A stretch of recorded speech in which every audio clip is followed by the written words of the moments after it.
6 years ago, Harry and Meghan walked away from the royal family with $60 million in their pocket, a Netflix deal, and the world watching. Today I'm going to show you exactly how fast that empire has collapsed. And the numbers are worse than anyone is reporting. We are looking at a brand in absolute freefall. First, I'm going to reveal the devastating new YouGov polling numbers, the exact figures that the mainstream media is absolutely terrified to put side by side. Then, we need to talk about what is really happening behind closed doors in Hollywood. I have the 6 leaked words from a high-level Netflix insider that effectively end the multi-million-dollar Sussex streaming era. The mood is, we're done. But the real fracture isn't just about money, and it isn't about public approval. It's happening inside their own home. We are going to break down exactly what Harry just said on the ground in Ukraine, a shocking public statement about his royal destiny that Meghan reportedly views as a silent, ultimate betrayal. Stay with me, because by the end of this video, you will see this story completely differently.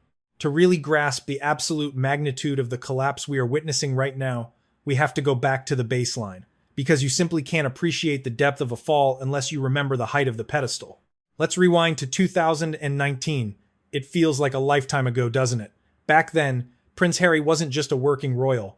He was arguably the crown jewel of the monarchy's modern public relations machine. He held a staggering 71% approval rating among the British public. 71%.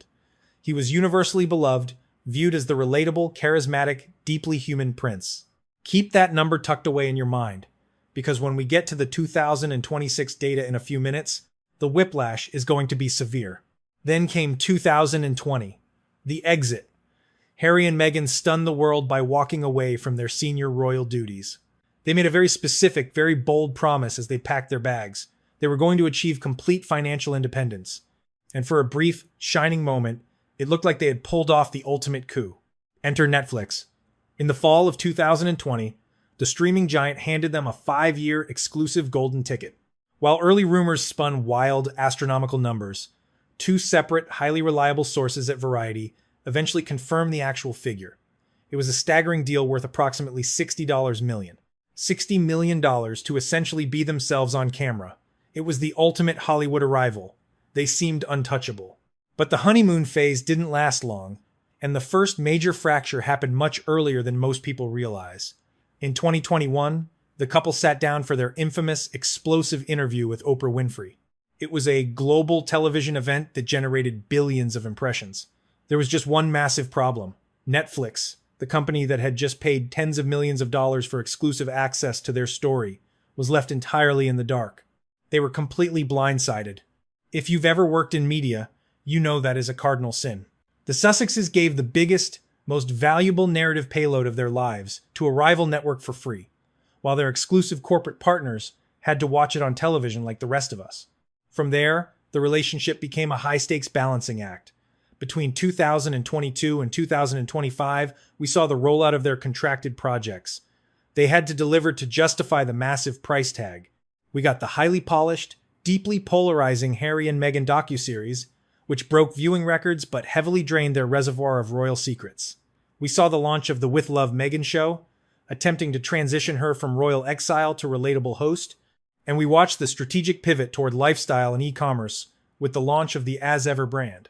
They were trying to build a sustainable, independent machine that didn't have to rely solely on airing grievances to keep the lights on.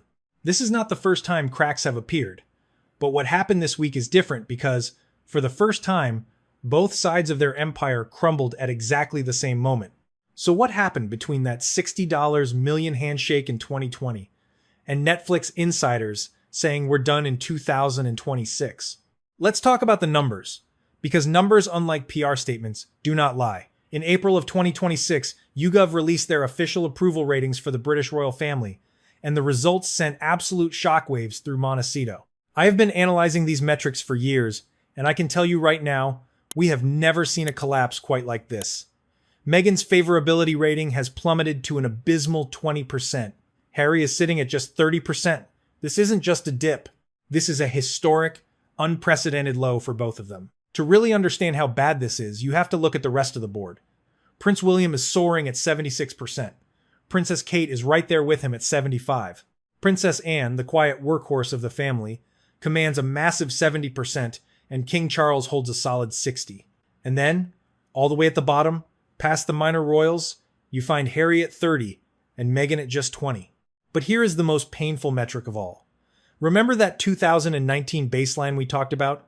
Prince Harry was at 71%. In exactly 7 years, he has lost 41 points of public goodwill. He traded the adoration of an entire nation for a 30% approval rating. And there is a detail hidden deep in this data that the mainstream press is completely ignoring. For years, the Sussex narrative has been that they are the modern, progressive faces of the monarchy, deeply connected to the younger generation.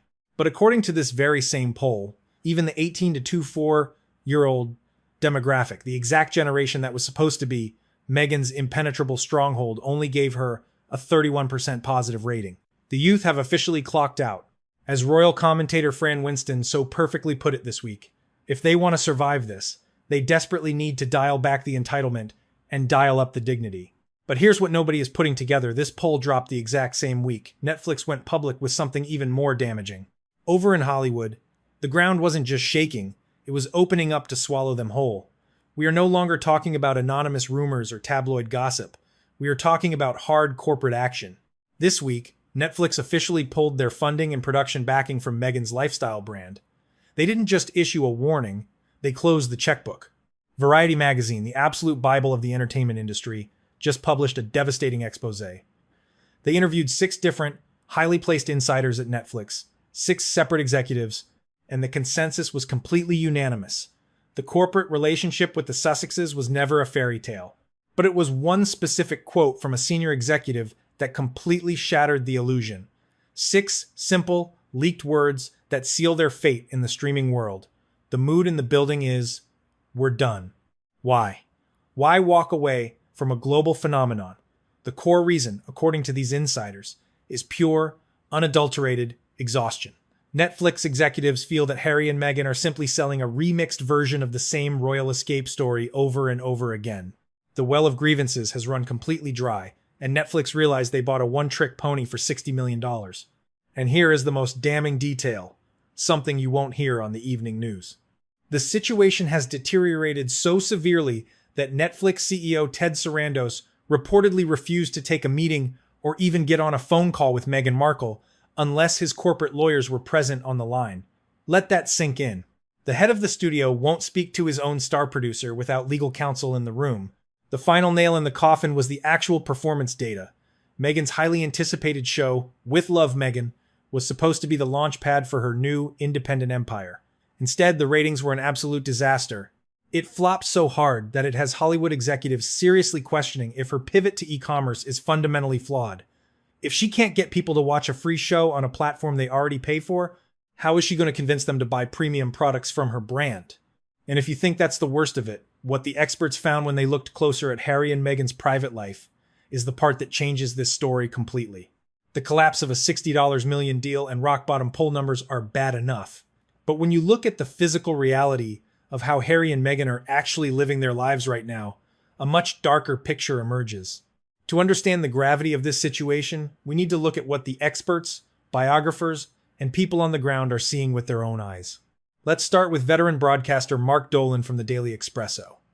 Just last week, on May 4th, Harry was spotted having a long, boisterous lunch with friends at Nobu in Los Angeles.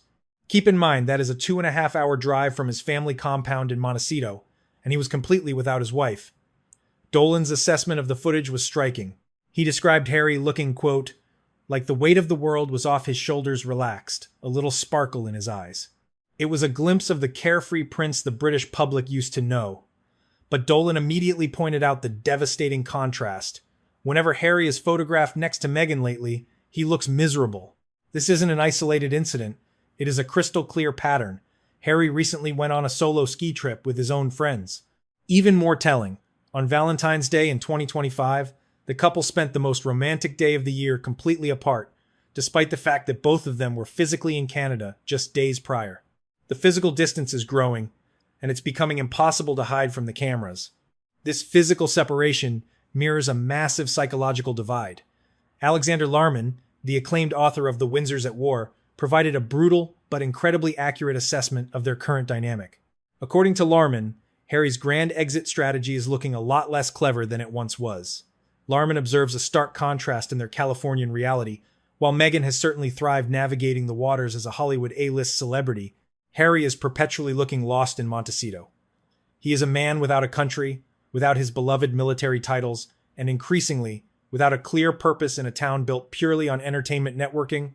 But it was a recent, highly overlooked statement Harry made that Larman believes exposes the deepest crack in their foundation. During a solo trip, Harry looked a reporter dead in the eye and said, "I will always be part of the royal family," adding that he is finally doing the very thing I was born to do. That is a sentence Meghan Markle has never and will never utter. But before we write the absolute final chapter of this marriage, we have to look at the reality of their codependence. Tom Bower, one of the most ruthless and well-resourced royal biographers alive today, offered a surprisingly grounded perspective. While the walls are crumbling, Bower insists that the Sussexes are essentially locked into mutual survival. As he bluntly puts it, in the end, he needs her and she needs him. They have alienated their families and burned their corporate bridges. From a purely cynical standpoint, their combined brand, however damaged, is the only thing keeping the entire machine running. But here is the piece of the puzzle that the mainstream media is absolutely terrified to touch because it completely destroys the narrative of a united front. Let's talk about that sudden trip to the Kyiv Security Forum in Ukraine. Harry flew to a war zone, but multiple sources confirm he went completely alone, and shockingly, he did not inform Meghan of his final travel plans in advance. It was essentially a rogue operation. And it was there, on the ground in Kyiv, that he made that defiant statement to the press, "I will always be part of the royal family." Why would he say that right now? Because according to a highly placed palace insider, Harry is quietly negotiating his way back. He is reportedly very close to securing a deal with King Charles to return as a part-time royal. When Meghan got wind of these negotiations, her camp reportedly leaked a furious response to Closer magazine, stating she completely disagrees with any plan to return to the royal fold. This isn't just a rumor anymore. This is their first public, irreconcilable clash about their future. And if Harry is this close to returning, the question isn't whether Charles will let him. The question is, will Meghan? We've looked at the collapsing deals, and we've dissected the devastating polling numbers. But if you really want to understand what is happening in Montecito right now, we need to zoom out. We need to elevate this from a daily news headline into a deeper pattern analysis.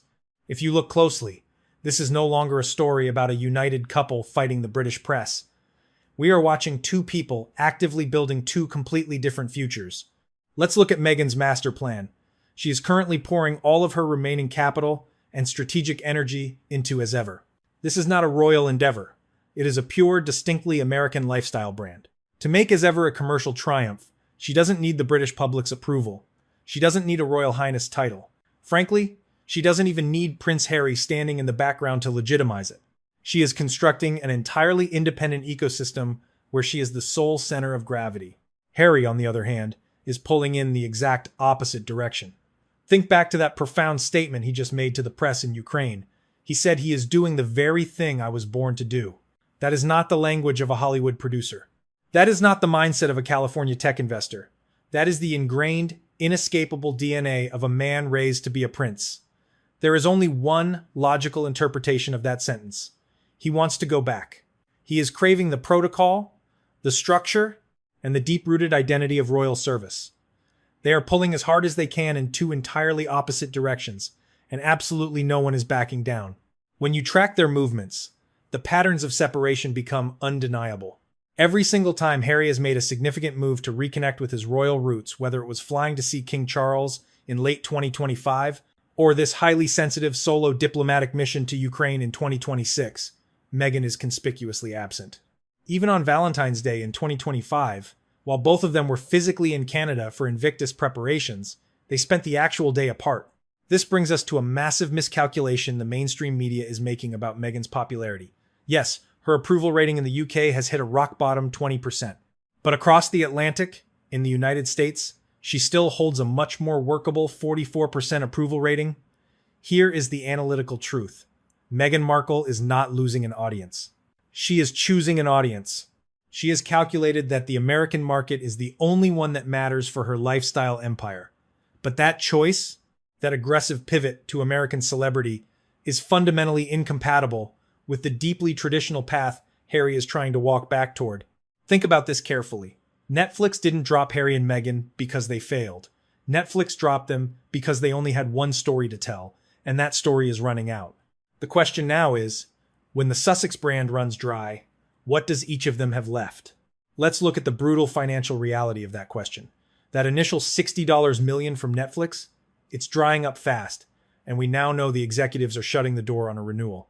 When that massive corporate streaming money stops, the power dynamic in that relationship shifts drastically. Meghan is building, as ever, as an independent commercial vehicle. If she gets it off the ground, it can survive entirely without the Netflix infrastructure. But what does Harry actually own? If you strip away the Netflix deal and the combined Sussex media brand, Harry has no independent commercial enterprise. He has the Invictus Games, which is a phenomenal charitable endeavor, but not a personal profit center, and he has his royal name. That's it. When you look at the long-term financial chessboard, Meghan has positioned herself in a significantly stronger place than Harry, and you can guarantee that behind the closed doors of their mansion, both of them know it. So when you look at this poll, the 20%, the 30%, don't read it as Harry and Meghan losing. Read it as two people who have already started living separate futures. The question is just whether they'll admit it publicly. So, the empire's fractured, the streaming money is drying up, and they are living increasingly separate realities. What is the actual endgame here? Based on insider intelligence and the current trajectory of the Sussex brand, we are looking at three very distinct, very imminent scenarios that are about to unfold. Scenario number one is what I call the complex compromise. In this version, King Charles actually caves and accepts Harry back into the fold as a part-time working royal. Harry returns to the UK this July for a major Invictus Games milestone and simply begins integrating back into the royal machinery. Meghan, meanwhile, remains firmly entrenched in Montecito, hyper-focused on running as ever. Their crisis management team will aggressively spin this to the public as a modern, transatlantic marriage of two independent powerhouses pursuing their own passions. But make no mistake, this is just a convenient PR facade. In reality, it would mark the definitive beginning of them living completely parallel, disconnected lives. Scenario number two is the absolute worst-case outcome for Montecito. Netflix officially and publicly announces they are completely severing ties and not renewing the contract after 2026. The Archwell Foundation, instantly losing its biggest financial backer and global megaphone, is forced to drastically slash its charitable and production operations. Meanwhile, those catastrophic 20% and 30% YouGov poll numbers continue to stagnate in the basement, with absolutely no positive catalyst in sight to revive them. The financial strain and the public humiliation become a pressure cooker, forcing Harry into an ultimate, devastating ultimatum. He has to choose between a collapsing California dream or a permanent, humbling return to London. But then there is scenario number three. This is the wild card, and if it actually happens, it will be the most viral, internet-breaking moment in royal drama history. Meghan Markle returns to the UK herself. She doesn't do it to support her husband. She does it because she realizes her, as ever brand, desperately needs the British and European markets to survive financially. An insider recently leaked a shocking detail to the Daily Expresso, claiming Meghan secretly wants to, quote, effectively be Princess Meghan again and orchestrate a highly publicized, deeply emotional bonding moment with King Charles. It would be the most spectacular U-turn in modern royal history, a ruthless business calculation, perfectly disguised as a heartfelt family reconciliation. You do not have to wait long to see which of these timelines we are entering. There are three massive indicators happening over the next few weeks that will reveal exactly what is going on behind the gates in Montecito. First, look at the calendar. Next week, May 19th, is their 8th wedding anniversary. Do they release a glowing, united portrait to the press, or is there total, deafening radio silence? If they stay completely silent on their anniversary, that is a massive red flag. Second, watch Netflix very closely. Do they announce any sudden, desperate new projects with the Sussexes before June, or do they just let the clock quietly run out? Finally, track Harry's movements in the UK coming up in June and July. Does Meghan finally step foot on British soil with him, or is the prince flying completely solo once again? The pieces are moving faster than anyone realizes. I will be covering every single one of these developments as they happen, and if you want to be here when it breaks, you know what to do. We have unpacked a massive amount of moving parts today, but the core of this situation really comes down to where your loyalties lie as an observer of this historic royal fallout. And because this community is always so incredibly sharp in analyzing these power dynamics, I want to turn this over to you. I want to know what you think. Team Harry, he deserves to come back as a part-time royal and Charles should welcome him home. Or Team Meghan, she made the right call building her own empire in California, and Harry should fully commit to their life together. Drop it in the comments, Team Harry or Team Meghan. Let's see who wins this one. While you are typing that out, let's just take a step back and look at the brutal reality of the board right now. The facts we've laid out today are impossible for their PR team to spin anymore. First, you have the irrefutable data from the April 2026 YouGov poll. Meghan Markle is sitting at a 20% approval rating, and Prince Harry is trailing just slightly ahead at 30%. This isn't just a temporary public relations dip. It is a historic, unprecedented low for both of them, and there is absolutely no sign of recovery on the horizon. Second, the Hollywood dream is officially on life support, with a senior Netflix insider confirming that the mood is, we're done, we are witnessing the absolute end of a streaming era. That original $60 million mega deal is rapidly solidifying its reputation as perhaps the worst, most exhausting investment the world's biggest streamer has ever made. The corporate patience has completely evaporated. Third, and perhaps most importantly, the illusion of a united front is entirely gone. Harry and Meghan are relentlessly charging in two completely different directions. You have Harry taking solo flights to Ukraine to boldly declare his royal birthright, while Meghan remains totally anchored in Montecito, aggressively pushing a Californian lifestyle brand. It is royal duty versus Hollywood hustle, and right now, neither side is willing to compromise. If this channel is new to you, I cover the royal family every single day. Not just the headlines, the context, the patterns, the things the mainstream media glosses over. Hit subscribe if that's the kind of coverage you want. The writing is on the wall. The polling numbers have crashed to historic lows, the Hollywood executives are officially walking away, and the undeniable physical distance between Montecito and London is growing by the day. We are watching the final act of this specific royal chapter unfold in real time. But as much as we have uncovered today about the Netflix collapse, the as ever pivot, and the separate lives they are building, there is one final, crucial detail that changes the entire complexion of this narrative. Before I go, there is one more piece of this story that I haven't been able to share yet. It involves a private conversation that reportedly took place between Harry and King Charles just weeks ago. And according to sources close to both men, what Charles said to his son in that room changed the direction of everything you've seen this week. I will have that story very soon. Make sure you're subscribed and the bell is on because when that one drops, you will not want to miss it.